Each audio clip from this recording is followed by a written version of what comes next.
Presiden Prabowo resmikan SMA Taruna Nusantara Malang.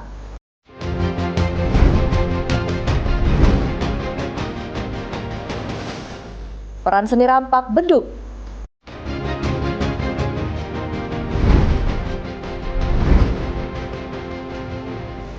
Pembagian minyak Venezuela.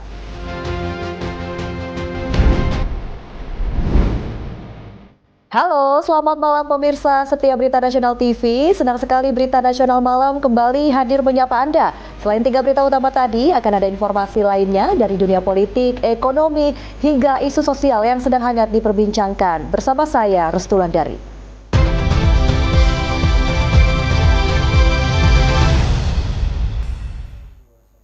Kita langsung saja ke berita pertama pemirsa. Presiden Prabowo Subianto meresmikan SMA Taruna Nusantara Kampus Malang di Kabupaten Malang, Jawa Timur pada Selasa 13 Januari 2026 sebagai upaya memperluas akses pendidikan menengah atas unggulan berbasis karakter dan kebangsaan.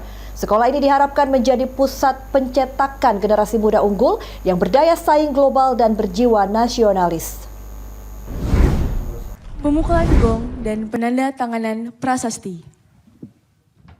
Presiden Prabowo Subianto meresmikan SMA Taruna Nusantara Kampus Malang yang berlokasi di Kabupaten Malang, Provinsi Jawa Timur pada Selasa 13 Januari 2026. Peresmian ini menjadi wujud komitmen pemerintah dalam memperluas akses pendidikan menengah atas unggulan yang berbasis kenusantaraan serta berorientasi pada pembentukan karakter dan semangat kebangsaan. Presiden Prabowo menegaskan kehadiran SMA Taruna Nusantara sejak awal ditujukan untuk mencetak putra-putri terbaik bangsa Indonesia. Melalui pembinaan yang terarah dan kesempatan pendidikan terbaik, siswa dengan kapasitas akademis unggul diharapkan mampu menyerap ilmu pengetahuan secara cepat dan optimal. SMA Taruna Nusantara didirikan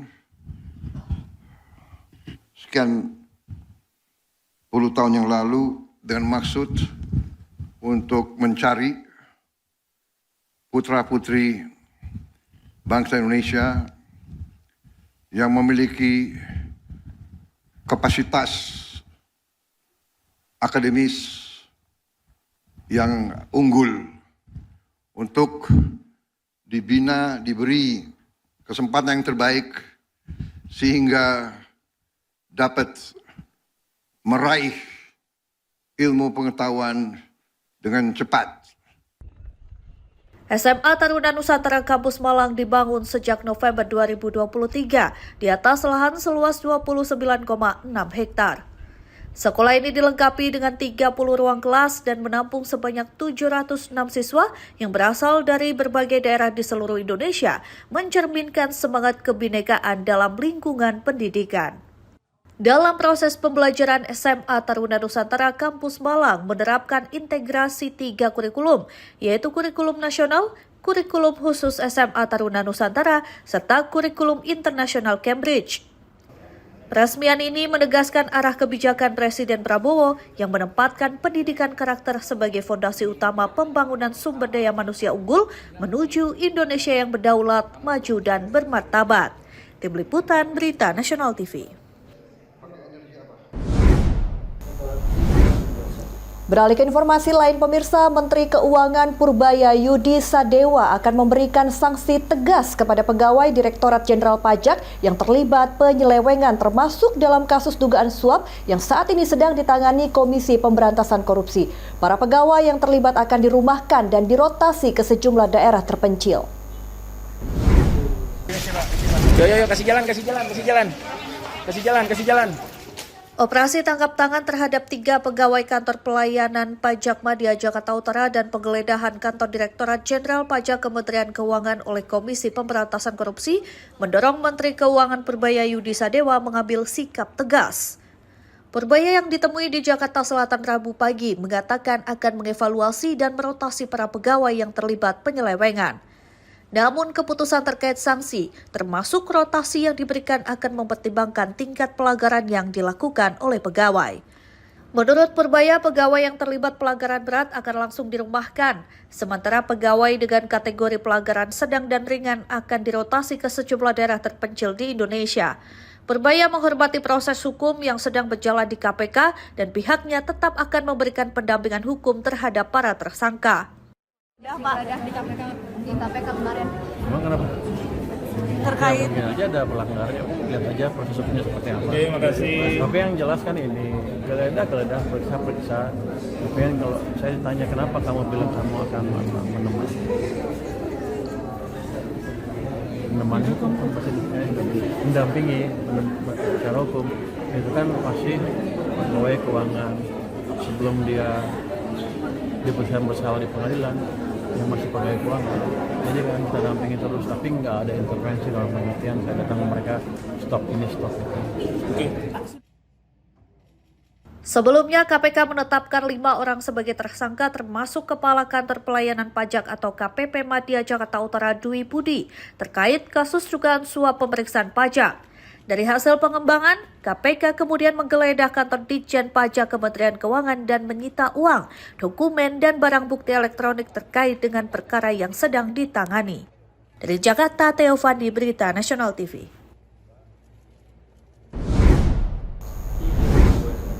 Ketua DPR RI Puan Maharani menyampaikan hingga saat ini revisi Undang-Undang Pemilu belum memasuki tahap pembahasan seiring baru dimulainya masa sidang DPR. Sementara terkait wacana pemilihan kepala daerah oleh DPRD, Puan menegaskan belum ada pembahasan formal meski komunikasi dan koordinasi antar fraksi terus dilakukan. Rapat paripurna ke-11 masa persidangan 3 tahun 2026 digelar dengan agenda tunggal. Resmi dibuka Ketua DPR RI Puan Maharani Selasa 13 Januari 2026. Sejumlah isu strategis menjadi sorotan rapat paripurna DPR Perdana 2026, mulai dari mitigasi bencana hingga pemberlakuan KUHP baru. Ditemui usai sidang, Puan Maharani turut menanggapi sejumlah hal yang menjadi perhatian publik, termasuk revisi Undang-Undang Pemilu yang hingga saat ini belum mulai dibahas. Puan menjelaskan hal itu karena DPR baru memasuki awal masa sidang dan belum masuk tahap pembahasan di komisi terkait. Revisi Undang-Undang Pemilu belum dibahas, ini baru pembukaan masa sidang, jadi kita akan lihat dulu situasi sesudah pembukaan ini bagaimana dari komisi terkait. Sementara itu terkait wacana pemilihan kepala daerah yang dirancang akan dipilih oleh DPRD, Puan menegaskan pembahasan belum dilakukan mengingat tahapan pilkada masih cukup panjang. Meski belum dibahas, DPR RI menyatakan terus membuka ruang komunikasi dengan seluruh fraksi untuk menyamakan pandangan terkait arah kebijakan pilkada ke depan. Pasti kita akan selalu membuka komunikasi, ini juga selalu berkomunikasi, jadi komunikasi tidak pernah tertutup. Kita selalu terbuka dan selalu berkomunikasi, jadi nggak pernah ada komunikasi yang tertutup, terbuka untuk selalu berkomunikasi. Tapi RUU-nya akan dibahas di masa sidang ini ya, Mbak? Kita lihat lagi nanti bagaimana komunikasinya itu berjalan, karena kan pilkadanya aja masih lama, yang akan berjalan duluan itu nanti kan pileg dan pilpresnya aja belum gitu. Pada kesempatan ini, Puan juga menanggapi terkait kunjungan Presiden Prabowo Subianto ke Ibu Kota Nusantara, termasuk mengenai status dan keberlanjutan IKN ke depannya. Hingga saat ini DPR RI masih menampung masukan dan informasi dari pemerintah terkait hasil kunjungan Presiden tersebut.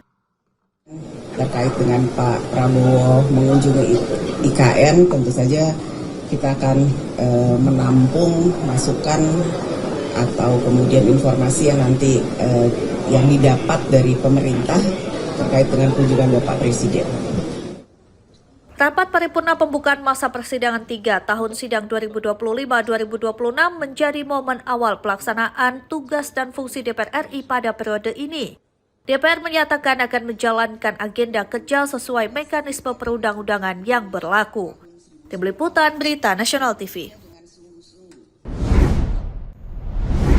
Ya pemirsa, pemerintah mulai melakukan pembongkaran tiang monorel yang selama bertahun-tahun terbengkalai di sepanjang Jalan HR Rasuna Said, Jakarta. Pembongkaran ini sebagai bagian dari upaya penataan kawasan serta peningkatan keselamatan dan kelancaran lalu lintas di kota Jakarta. Dan untuk informasi selengkapnya berikut liputan tim Berita Nasional TV, Natasha Alko dan Mahendra Dewananta. Ya baik pemirsa, pemerintah mulai melakukan pembongkaran tiang monorel yang sudah bertahun-tahun terbengkalai di ruas Jalan Rasuna Said, Jakarta. Kalau kita lihat proses pembongkaran ini memang sudah dijadwalkan oleh Provinsi DKI Jakarta mulai hari ini di tanggal 14 Januari 2026. Pembongkaran ini adalah sebagai bagian dari upaya penataan kawasan serta peningkatan keselamatan dan kelancaran lalu lintas khususnya di Kota Jakarta. Adapun menurut informasi yang telah saya himpun, saat ini terdapat 98 tiang monorel yang dibiarkan berdiri di sepanjang Jalan Rasuna Said sampai Jalan Asia Afrika. Dan nantinya beberapa tiang monorel ini rencananya tidak dibongkar seluruhnya dan akan dimanfaatkan untuk pemasangan videotron ataupun keperluan lainnya. Kalau tadi kita lihat pagi tadi Gubernur DKI Jakarta Pramono Anung mengatakan pembongkaran tiang monorel diketahui menelan anggaran sebesar 254 juta rupiah per tiang, yang nantinya ini juga akan digunakan untuk proses teknis pembongkaran, pengangkutan material hingga pemulihan kondisi jalan gitu ya. Sementara itu untuk penataan kawasan serta keseluruhan meliputi pembangunan jalan, saluran air dan juga taman diperkirakan membutuhkan anggaran sebesar 102 miliar rupiah. Tentunya pembongkaran ini diharapkan dapat memperbaiki tata Kota Jakarta serta menghilangkan tiang-tiang proyek yang dapat menghambat jalan Jakarta di sepanjang Jalan Rasuna Said hingga Asia Afrika. Demikian laporan kali ini dari Jakarta, Dewanata Berita Nasional TV. Kita beralih ke informasi lain pemirsa. Ditres Narkoba Polda Metro Jaya tangkap 2 pengedar narkoba di kawasan Tanjung Duren Grogol, Petamburan, Jakarta Barat.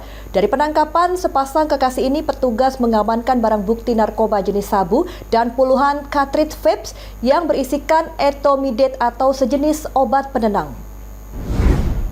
Ini barang liquid yang diduga di dalamnya isinya narkoba yang saya sita dari lamaknya dia, Pak. Pasangan sejoli ini tak berkutik ketika petugas dari Unit 1 Subdit 3 Ditres Narkoba Polda Metro Jaya mengamankannya di kawasan Tanjung Duren Grogol, Petamburan, Jakarta Barat. Mereka yang berinisial AP dan DA diketahui akan melakukan pengiriman narkoba kepada seseorang yang kini masih diburu petugas berupa sabu seberat 4,35 gram dan 81 botol cairan atau cartridge vape yang berisikan etomidate atau sejenis obat penenang.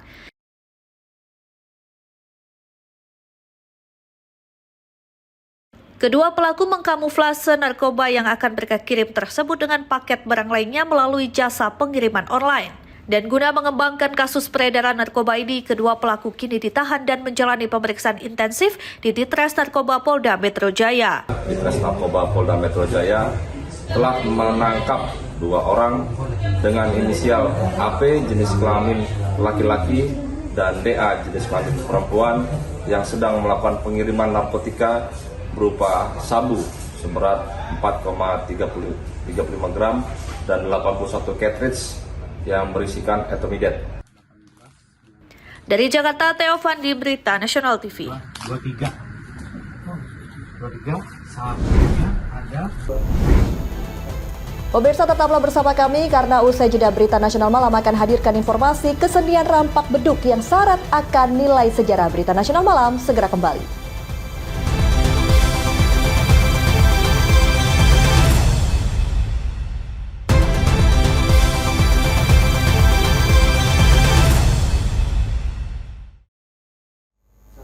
Anda kembali menyaksikan Berita Nasional Malam. Pemirsa, warisan budaya tak benda UNESCO asal Pandeglang, Banten kini tidak lagi sekedar menjadi penanda waktu sholat.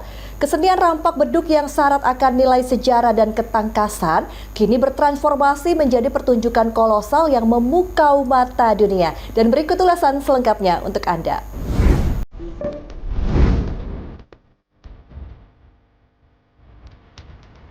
Beduk pada awalnya dikenal masyarakat luas sebagai alat komunikasi massa yang sangat vital, khususnya dalam menandai masuknya waktu azan bagi umat muslim.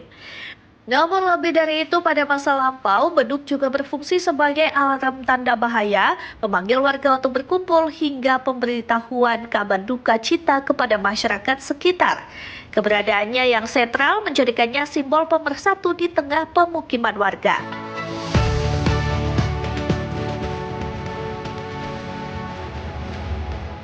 Memasuki dekade 70-an, tradisi ini berkembang menjadi ajang adu beduk di kalangan pemuda Pandeglang yang penuh dengan tensi tinggi.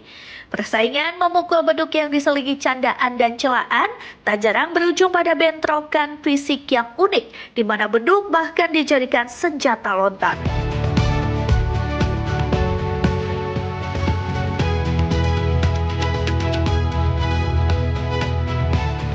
Konon, ketangguhan fisik dan ilmu kebal para pemuda masa itu membuat benturan tersebut hanya menyisakan luka ringan meski dalam suasana yang panas. Transformasi besar terjadi pada dekade 80-an saat Haji Ilen mengembangkan tradisi adu beduk ini menjadi kesenian terstruktur bernama rampak beduk. Berbeda dengan sebelumnya, beduk kini dimainkan secara berkelompok dengan aransemen musik yang dinamis dan teratur.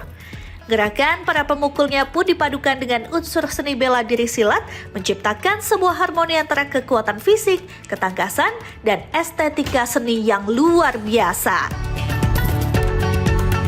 Kini semangat pelestarian tersebut diteruskan oleh generasi penerus seperti Endang Suhendar yang membawa rampak beduk ke panggung yang lebih luas sebagai pertunjukan kolosal di alun-alun kota.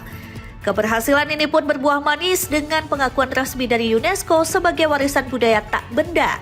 Saat ini, rampak beduk bahkan telah masuk ke dalam kurikulum tambahan di sekolah-sekolah seprovinsi Banten guna memastikan tunas bangsa tetap mengenal identitas budayanya. Tim Liputan Berita Nasional TV.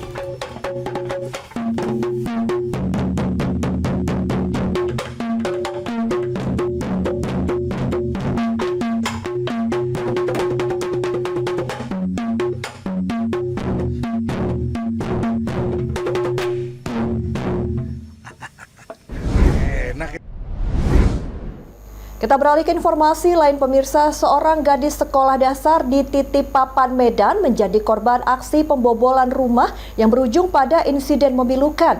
Korban yang berusaha mempertahankan barang miliknya terpaksa terseret beberapa meter setelah berusaha menghadang pelaku yang melarikan diri menggunakan sepeda motor.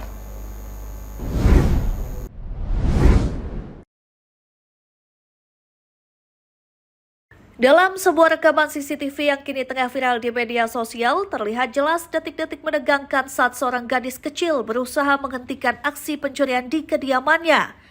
Pelaku yang diduga sudah memantau situasi terlebih dahulu dengan cepat masuk dan mengambil barang berharga saat kondisi rumah sedang lengang. Korban yang masih berusia sekolah dasar tersebut mengetahui aksi pelaku dan langsung berupaya melakukan perlawanan secara spontan. Tidak mau barangnya dibawa kabur, gadis kecil ini nekat memegang bagian belakang sepeda motor pelaku saat ia hendak tancap gas. Karena kalah tenaga dan pelaku terus memacu kendaraannya dengan kecepatan tinggi, korban akhirnya terpelanting dan terseret di atas aspal sejauh beberapa meter. Warga sekitar yang mendengar teriakan minta tolong korban segera berhamburan keluar. Namun sayangnya, pelaku sudah lebih dahulu menghilang dari kejaran massa. Pasca kejadian itu, kondisi korban diketahui mengalami sejumlah luka lecet dan trauma. Pihak keluarga dan warga setempat sangat menyesalkan kejadian ini dan berharap aparat kepolisian segera bertindak tegas.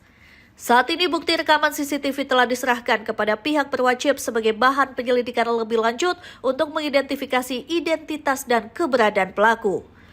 Kejadian ini kembali menjadi peringatan keras bagi masyarakat, khususnya di wilayah Medan, untuk lebih waspada terhadap tindak kriminalitas yang bisa terjadi kapan saja. Pihak kepolisian sektor setempat dikabarkan tengah melakukan pengejaran terhadap terduga pelaku yang ciri-cirinya sudah terekam jelas. Masyarakat juga diimbau untuk tidak membiarkan anak-anak berada di situasi berbahaya saat menghadapi tindak kejahatan demi keselamatan nyawa mereka. Dari Medan, Tim Liputan Berita Nasional TV. 16. Buset!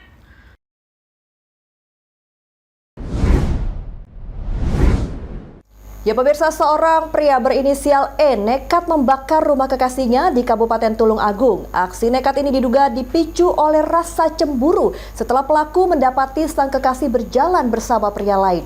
Peristiwa yang terjadi pada Minggu dini hari tersebut sempat menggegerkan warga sekitar karena pelaku sempat meminta izin kepada tetangga sebelum melancarkan aksinya.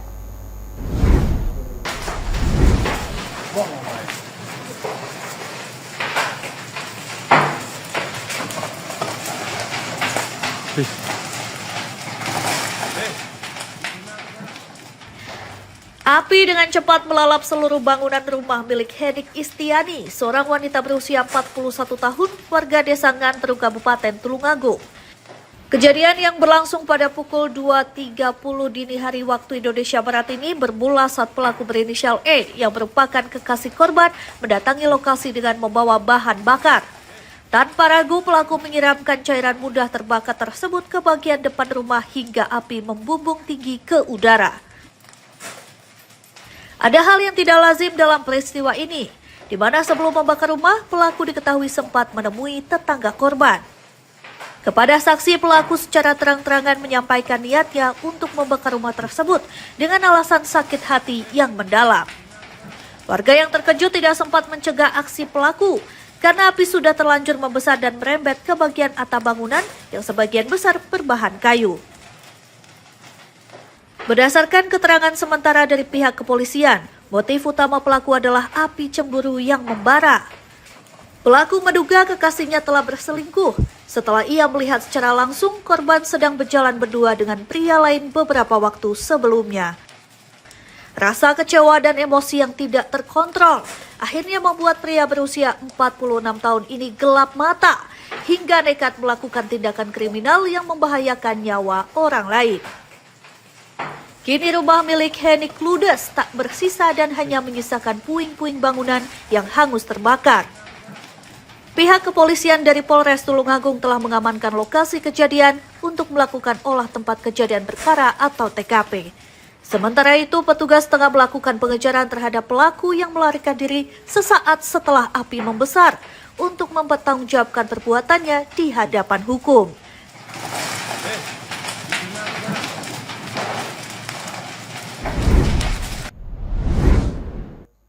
Hujan deras yang mengguyur wilayah Kota Cilegon menyebabkan sebuah tanggul jebol. Akibatnya banjir setinggi dada orang dewasa merendam permukiman warga di lingkungan Sambirata, Kelurahan Cibeber. Warga yang terdampak kini mulai mengevakuasi barang berharga ke tempat yang lebih aman.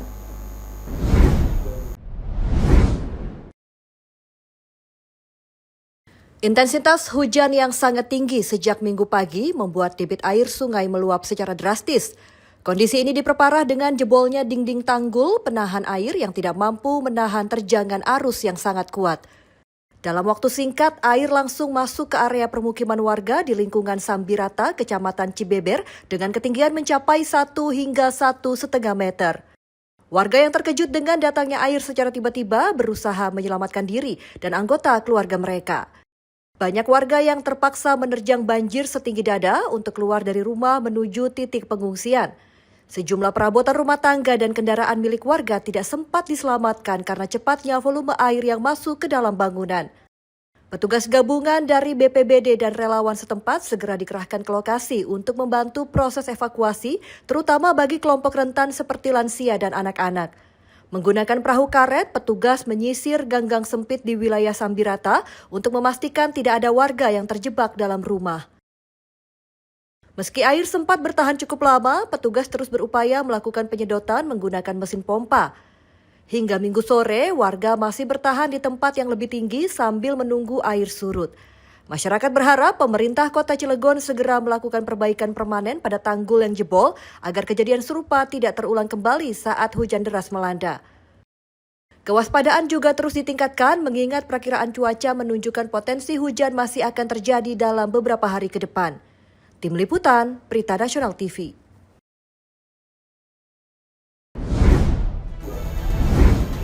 Ya pemirsa, tetaplah bersama kami di Berita Nasional Malam karena usai jeda masih ada dialog menarik tentang dibalik kisah penangkapan Presiden Venezuela, Nicolas Maduro. Berita Nasional Malam segera kembali.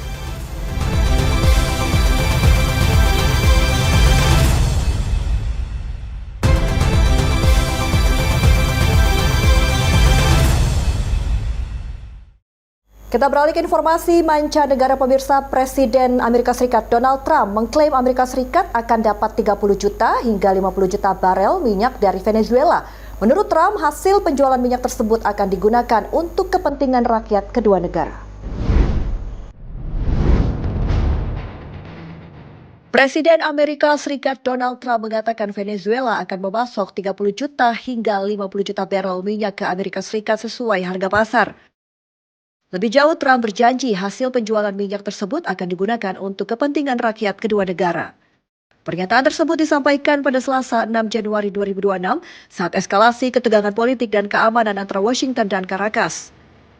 Pengumuman Trump muncul beberapa jam setelah pejabat Venezuela mengumumkan jatuh korban besar dalam operasi militer Amerika Serikat yang dilakukan larut malam untuk menangkap dan membawa Nicolas Maduro ke Amerika Serikat guna menghadapi dakwaan narkotika Sabtu 3 Januari 2026.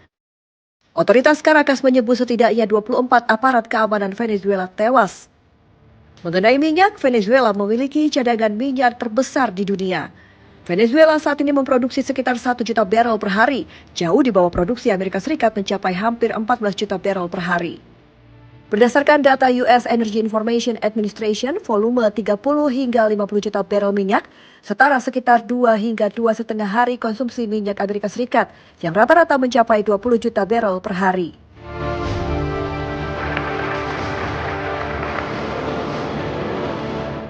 Presiden sementara Venezuela Delcy Rodriguez menolak tekanan Trump. Sebelumnya, Trump memperingatkan Rodriguez bahwa ia akan bernasib lebih buruk dari Maduro bila tidak melakukan hal yang benar dan menyelaraskan Venezuela dengan kepentingan Amerika Serikat, termasuk membuka akses bagi perusahaan energi Amerika. Di pihak Amerika Serikat, Pentagon menyatakan 7 prajurit terluka, 5 sudah kembali bertugas dan 2 menjalani pemulihan akibat luka tembak dan serpihan. Di dalam negeri Amerika Serikat, Trump menepis kritik Partai Demokrat atas operasi militer 3 Januari 2026.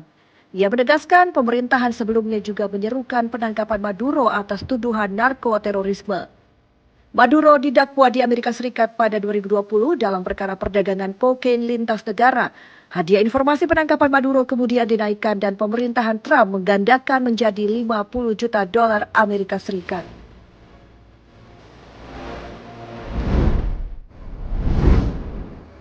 Anda kembali bersama kami di Berita Nasional Malam. Pemirsa, penangkapan Presiden Venezuela Nicolas Maduro oleh Amerika Serikat memicu gelombang kritik internasional, mulai dari isu pelanggaran kedaulatan negara hingga risiko instabilitas geopolitik kawasan Amerika Latin. Langkah ini juga menimbulkan pertanyaan besar, kemana arah konflik ini dan apa implikasinya bagi Indonesia. Dan untuk membahasnya kami akan berdiskusi bersama Direktur Geopolitik Great Institute, Dr. Teguh Santosa. Selamat malam Pak Teguh. Selamat malam. Baik Pak Teguh, kita akan membicarakan hal yang sedang hangat-hangatnya ya Pak, terkait penangkapan Presiden Venezuela. Pak Teguh, kita mulai dari perkembangan paling mutakhir nih. Penahanan Presiden Nicolas Maduro oleh Amerika Serikat disebut sebagai operasi berhasil begitu ya Pak. Bagaimana Pak Teguh membaca langkah ini dari sudut pandang geopolitik global?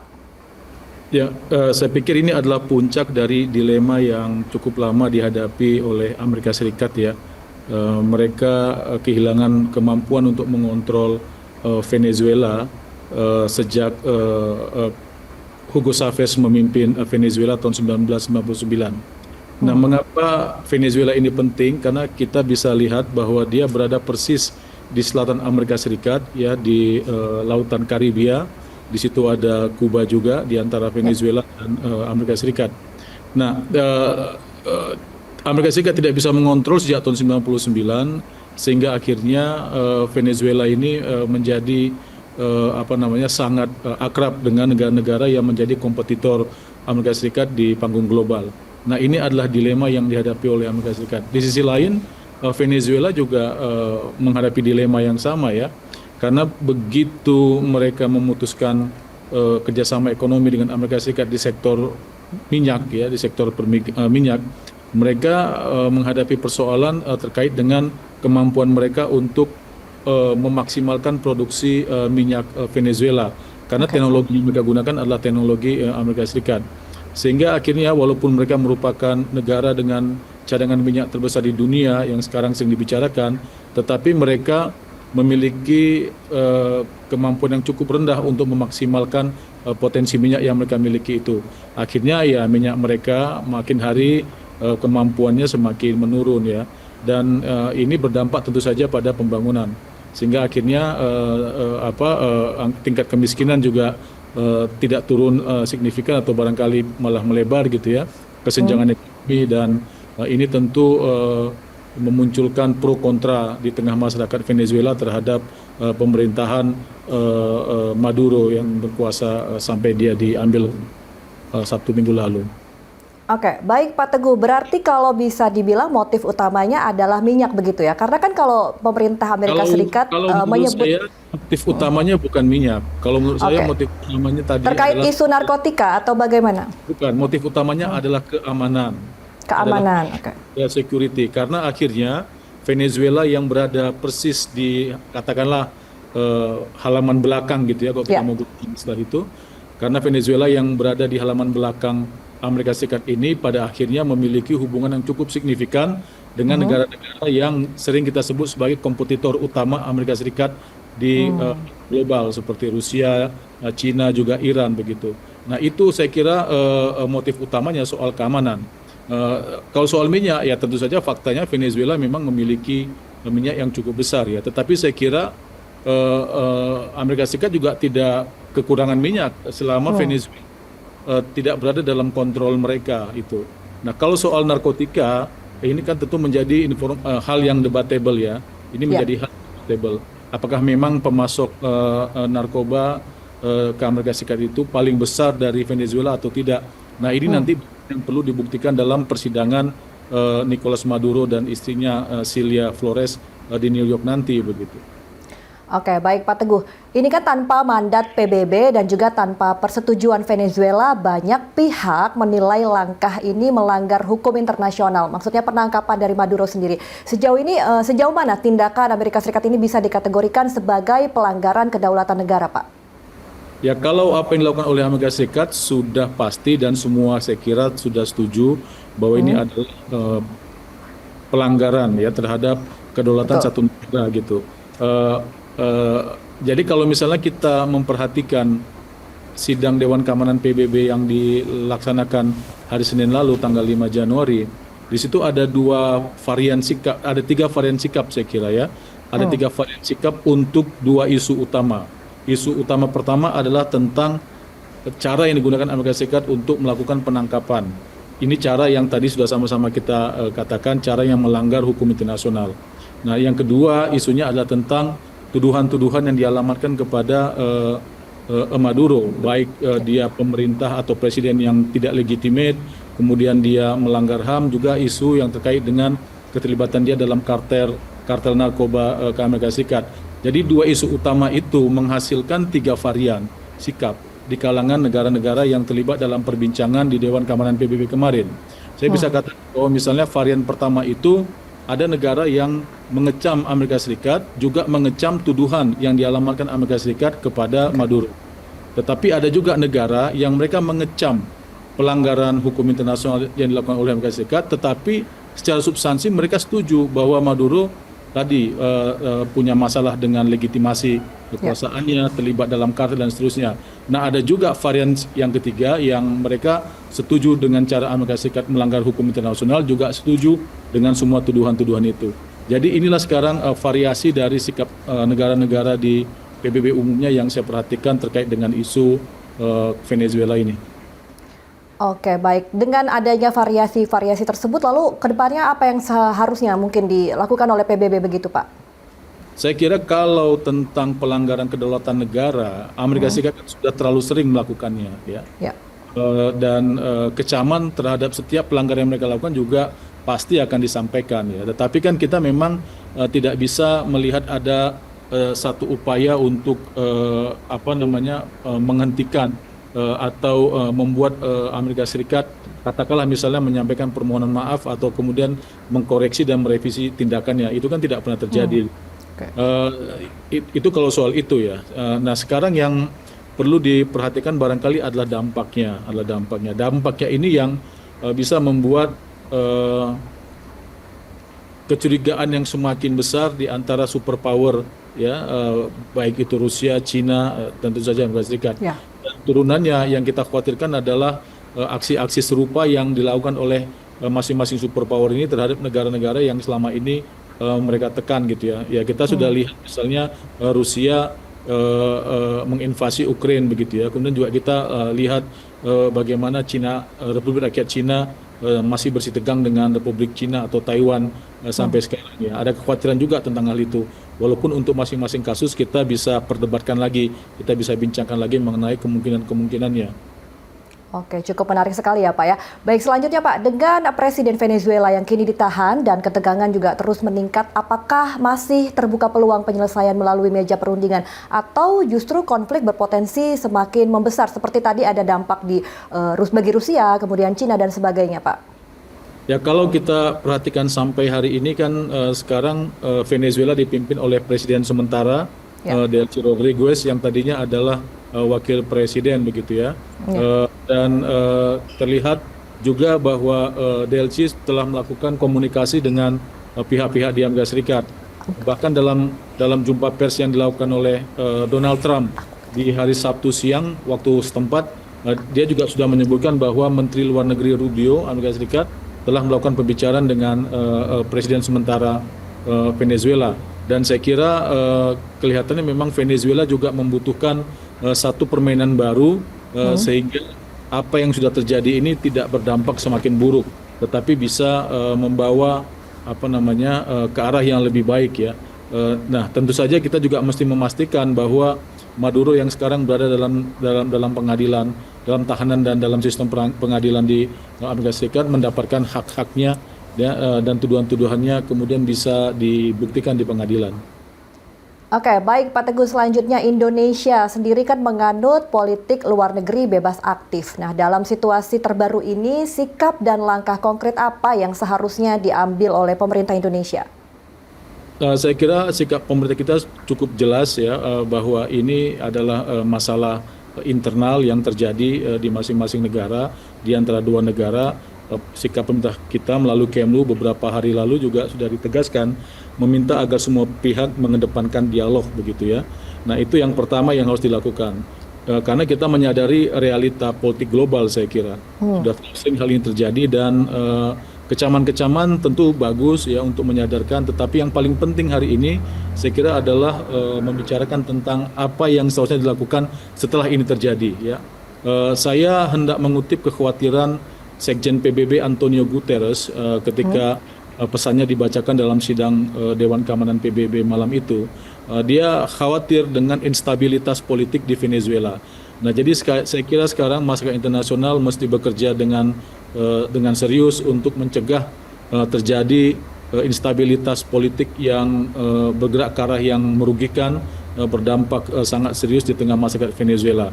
Karena kita tahu bahwa Venezuela ini secara internal mereka sangat pelik, sangat rumit, fragmentasi, kemudian faksionalisasi juga sangat beragam. Jadi itu yang saya kira mesti kita amankan dulu, tidak terjadi pemburukan situasi. Nah yang kedua saya pikir kita juga perlu membantu pemerintah Venezuela dan pemerintah internasional. Indonesia dalam hal ini kan baru terpilih menjadi Ketua Dewan HAM PBB. Saya kira dalam kapasitas sebagai Ketua Dewan HAM PBB kita bisa dan kita seharusnya bermain lebih berani lagi dalam memastikan tidak ada pelanggaran HAM yang terjadi dalam proses transisi di Venezuela ini, baik yang dilakukan oleh aktor state, baik aktor state Amerika Serikat maupun Venezuela terhadap rakyatnya, dan juga misalnya clash di antara masyarakat pendukung satu kubu tertentu di Venezuela. Oke, baik. Pak Teguh, kita membahas sedikit terkait sidang perdananya ya Pak. Pak Teguh, dalam sidang perdananya di New York kemarin, beberapa waktu lalu, Nicolas Maduro menyatakan tidak bersalah dan menegaskan dirinya masih Presiden Venezuela. Sementara di Caracas kan juga sudah dilantik Presiden sementaranya. Nah, seberapa krusial momen persidangan ini dalam menentukan legitimasi Maduro, baik secara hukum internasional maupun politik global? Dan siapa sebenarnya yang paling diuntungkan dari situasi ini? Apakah Venezuelanya sendiri atau mungkin Amerika Serikat? Pak Teguh. Saya kira saya dari belakang dulu ya, dari siapa yang paling diuntungkan saya kira tentu Amerika Serikat, karena Amerika Serikat still menghentikan Venezuela sebagai tempat mangkal potensial. Betul. Itu keuntungan pertama tentu ada di situ. Tentang legitimasi Maduro, tentu saja Delcy sang wakil presiden sudah menjadi presiden sementara ya. Nah, apakah misalnya Maduro terbukti tidak bersalah, kemudian dia direhabilitasi, ya bagaimana dia mereklaim kembali posisinya. Nah, ini bagian yang tentu memerlukan kajian-kajian karena ini akan melibatkan proses internal di Venezuela. Nah, tetapi Delcy juga saya kira adalah sosok politisi senior yang sudah malang melintang di Venezuela sejak di era Hugo Chavez, memiliki jaringan politik dan jaringan di kalangan elit yang cukup kuat. Saya kira bisa membawa Venezuela ini ke arah yang lebih baik ya. Saya sih berharap apa yang disebut oleh Donald Trump misalnya pemerintahan oleh itu tidak terjadi ya. Nah, tetapi ya itu tergantung pada apakah misalnya pemerintahan sementara di Venezuela sekarang bisa membawa ini ke arah transformasi yang baik gitu.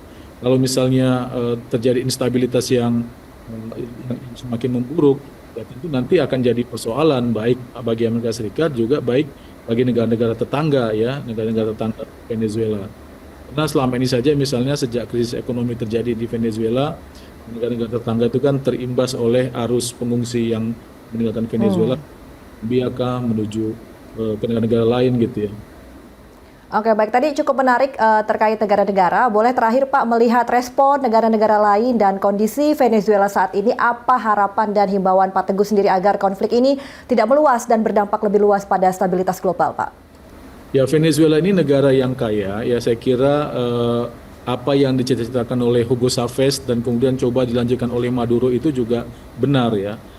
Hugo Chavez ketika dia berkuasa tahun 1999 melalui pemilihan umum yang sah, dia bertekad untuk membalikkan keadaan sebelumnya dipandang oleh Hugo Chavez itu sebagai keadaan yang tidak berkeadilan, di mana sumber daya alam mereka, kekayaan negara mereka dimanfaatkan oleh kelompok oligarki saja gitu. Makanya ketika Hugo Chavez berkuasa, tema utama yang dia bawa itu adalah sosialisme Bolivarian.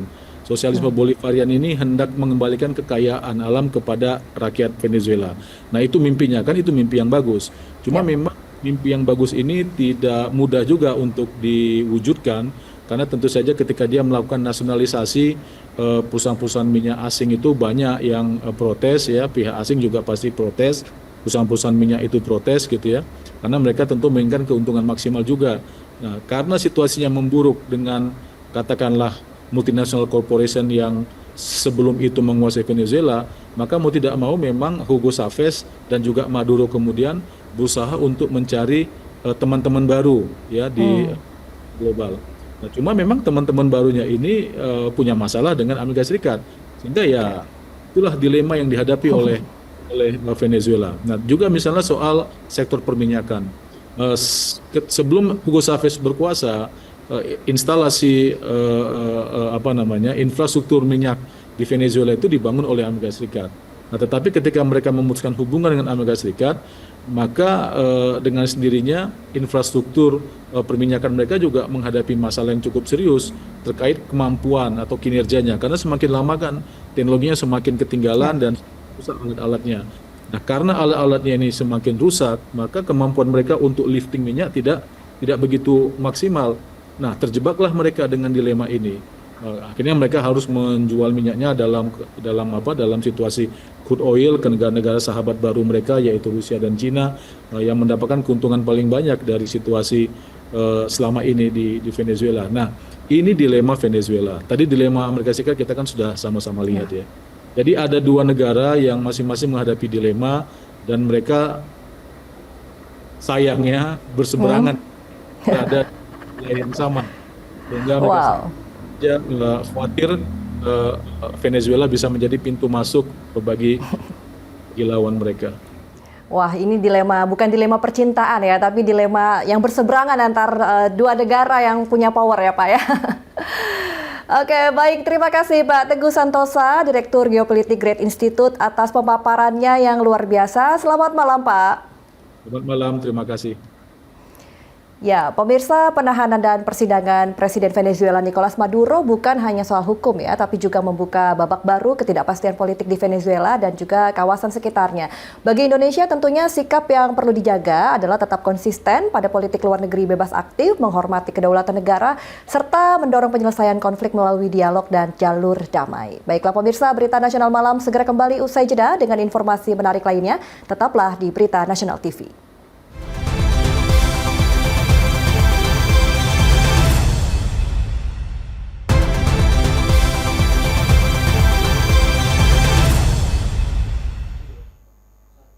Anda kembali bersama kami di Berita Nasional Malam. Pemirsa, angin kencang disertai hujan menyebabkan sebuah pohon kapas berukuran besar tumbang dan menimpa 3 unit rumah warga di Kabupaten Mandailing Natal, Sumatera Utara. Akibat kejadian ini, sejumlah bagian rumah mengalami kerusakan parah.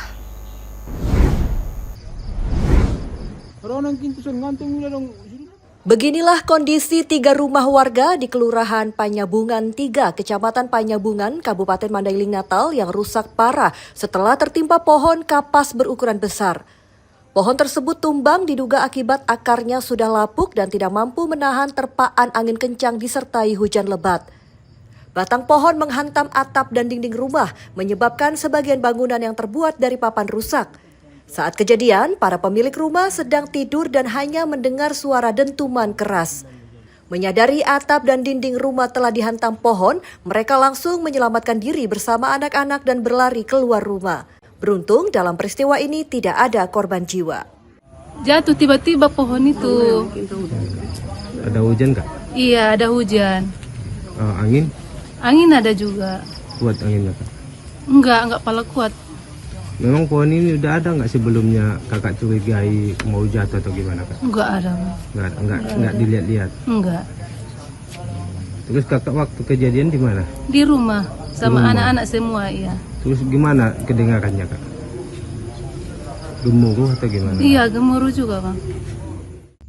Akibat kejadian ini, 2 dari 3 pemilik rumah terpaksa mengungsi ke rumah keluarga karena kondisi bangunan tidak lagi aman untuk ditempati. Dari Kabupaten Mandailing Natal, Sumatera Utara, jurnalis Berita Nasional TV. Informasi selanjutnya pemirsa, mayat seorang pria tanpa identitas ditemukan di areal tempat pemakaman umum TPU Komplek BRI Jaka Sampurna, Kota Bekasi, Jawa Barat. Korban ditemukan dalam kondisi tertutup dedaunan dengan bekas luka jeratan ikat pinggang di leher serta luka memar di bagian wajah. Korban diduga merupakan korban pembunuhan. Mayat berjenis kelamin laki-laki ditemukan di areal tempat pemakaman umum atau TPU Komplek BRI, Jalan Kiai Haji Nur Ali Kalimalang, Kota Bekasi, pada hari Minggu 11 Januari 2026. Penemuan mayat menggegerkan warga sekitar. Dari video amatir direkam warga, diperkirakan korban berusia 20 tahunan. Ditemukan di antara makam dengan kondisi tertutup dedaunan. Bagian wajah korban terdapat bekas luka memar. Menurut keterangan penjaga makam, penemuan mayat berawal saat warga sedang berziarah. Saat itu melihat tumpukan dedaunan mencurigakan di belakang makam. Saat dicek, tumpukan dedaunan tersebut ternyata menutupi sesosok mayat laki-laki. Sebenarnya ada ibu-ibu yang ziarah persis di belakang makam yang dia ziarah. Oke. Seperti itulah. Saya mau memang keluarga di situ sekeluarga. Itu rumah tinggal saya. Tapi saya karena istri di Kebayoran, jadi saya datang pagi pulang malam gitu, sore terus maghrib atau jam 8. Bang, itu mayatnya laki-laki? Laki-laki. Sekitar umur berapa, Bang? Umur masih tanggung ABG ya. Sementara itu, Kasat Reskrim Polres Metro Bekasi Kota menjelaskan korban ditemukan dengan bekas jeratan ikat pinggang di leher serta luka memar di bagian wajah. Saat ditemukan mayat dalam kondisi tertutup dedaunan. Ciri-ciri korban saat ditemukan mengenakan celana jeans panjang berwarna biru, kaos lengan panjang berwarna abu-abu, dan memakai kawat gigi. Jenazah seorang laki-laki di TPU Komplek BRI Jalan Kiai Haji Nur Ali, RT 04 RW 02, Kelurahan Jaka Sampurna, Kecamatan Bekasi Barat, Kota Bekasi. Sampai dengan saat ini terhadap identitas dari korban sendiri ini kami belum menemukan identitasnya. Mohon rekan-rekan bisa dibantu untuk kami dapat mengetahui siapa identitas dari korban ini. Kemudian dari hasil TKP awal bahwa yang bersangkutan ditemukan di TPU dalam kondisi terjerat, lehernya terjerat oleh ikat pinggang. Nah, kemungkinan besar, tapi ini masih kami dalami dan masih kami telusuri lebih lanjut. Makanya kami mohon bantuan kepada rekan-rekan untuk membantu mempublikasi daripada korban ini untuk kita mengetahui dari identitasnya, kemudian penyebab peristiwa apa yang terjadi. Pak, jenazah dari pemeriksaan sementara itu dugaan pukulan apa gimana Pak Kasat yang dari secara kasat mata ada luka memar-memar di bagian muka. Nah, ini yang masih kita dalami. dugaan benda tumpul apa Pak Kasat? Benda tumpul. Pak, ciri-ciri korban Pak saat ini menggunakan pakaian apa dan usia? Ciri-ciri korban pakai baju warna apa?